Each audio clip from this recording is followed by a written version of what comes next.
जवान किसान साथियों, मौसम का महा अपडेट एक बार फिर से आपके बीच में आ चुका है।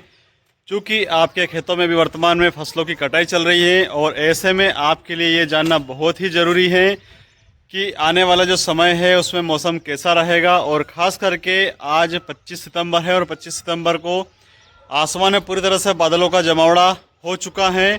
और उसी कड़ी में यहाँ पर जो खाचरोद हैं, खाचरोद के साथ में जावरा और उज्जैन से सटे हुए क्षेत्रों में यहाँ पर किसानों के द्वारा मटर फली की बुआई भी की जाती है। ऐसे में सभी किसानों के द्वारा लगातार यहाँ पर सूचना प्राप्त हो रही है कि आगे मौसम कैसा रहेगा, ताकि उसके अनुकूल वो मटर की बुआई कर सकें। और वर्तमान में जो यहाँ पर खेतों में जो फसलें तैयार हो चुकी हैं उसकी कटाई किस प्रकार से यहाँ पर करनी है, ये जानकारी भी इस वीडियो के माध्यम से आज आपको मिलने वाली है। किसान साथियों, आप सभी को आगाह कर देना चाहता हूं कि मैंने पूर्व में जो वीडियो जारी करके आप सभी से कहा था कि 29 तारीख से मध्य प्रदेश के विभिन्न क्षेत्रों में बारिश का दौर देखने को मिलेगा, लेकिन इसमें यहाँ पर परिवर्तन देखने को मिल रहा है। बंगाल की खाड़ी और हिंद महासागर से एक नया सिस्टम यहाँ पर एक्टिव हुआ है, जो कि मध्य प्रदेश के अधिकांश क्षेत्रों में 27 सितंबर को ही यहाँ पर एक्टिव हो जाएगा और 27 सितंबर से ही यहाँ पर बारिश का दौर देखने को मिलेगा। आज 25 सितंबर है और 25 सितंबर को केवल हल्की बूंदाबांदी का दौर देखने को मिलेगा। बहुत ज़्यादा संख्या में यहाँ पर बारिश का दौर देखने को नहीं मिलेगा।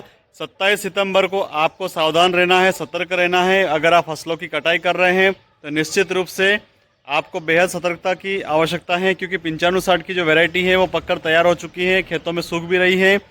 और बार बार आप सभी से एक ही आग्रह किया जा रहा है कि सुबह से आप फसलों की कटाई करें, उसके बाद दोपहर के पश्चात में तुरंत जहां तक हो सके उस फसल को आप एकत्रित कर ले, ताकि किसी समय मौसम अगर बदलता है तो आपका किसी प्रकार का नुकसान यहां पर नहीं होगा। किसान साथियों, आपको एक बात और बता देना चाहता हूं कि लगातार किसानों के मैसेज प्राप्त हो रहे हैं कि वो मटर की बुआई करें या ना करें। चूँकि मैं आप सभी को बता देना चाहता हूँ कि अगर आप 5 बीघे की बुआई अगर करते हैं तो उसमें अभी थोड़ा सा रुक जाएं, क्योंकि पहले ही आप सोयाबीन की मार से जूझ रहे हैं और ऐसे में उत्पादन पूरी तरह से गिर चुका है। अगर 1-2 बीघे की अगर आप बुआई करके थोड़ा सा रेशो अगर मिलाना चाहें तो आप कर सकते हैं, लेकिन ज़्यादा रिस्क लेने की बात मैं यहाँ पर नहीं कहूँगा, क्योंकि किसान को जब नुकसान होता है तो दर्द सभी को होता है। और सबसे बड़ी बात यह है कि वर्तमान में काफ़ी खर्चा करने के बाद भी यहाँ पर कहीं ना कहीं लाखों रुपये से किसान नुकसान झेल रहा है। और इसी कड़ी में यहाँ पर किसी भी प्रकार की नई रिस्क लेना अब खतरे से खाली नहीं होगी, क्योंकि 27 तारीख से ही यहाँ पर मौसम एक्टिव होगा और केवल 2 दिन में वो जो मटर है वो उग कर के बाहर नहीं आएगी, उसमें अंकुरण भी नहीं बनेगा और खेतों में अगर पानी भर जाएगा तो ऐसे में निश्चित रूप से हज़ारों रुपये का नुकसान फिर से यहाँ पर होता हुआ दिखाई देगा। एक बात और आपको बताना चाहता हूँ कि 3 तारीख को मध्य प्रदेश से मौसम की वापसी होगी और उसके पश्चात में यहाँ पर बारिश का दौर देखने को नहीं मिलेगा। काफ़ी किसानों के मैसेज भी प्राप्त हो रहे हैं कि मानसून की वापसी कब होगी और पूरी इस बारिश से निजात कब तक मिलेगी। तो मैं आपको बता देना चाहता हूं कि 27 तारीख से जो मौसम यहां पर एक्टिव होगा वो अलग अलग क्षेत्रों में 1 सप्ताह तक लगातार बारिश कराएगा और विभिन्न क्षेत्रों में यहां पर जोरदार बारिश का दौर भी आप सभी को देखने को मिलेगा।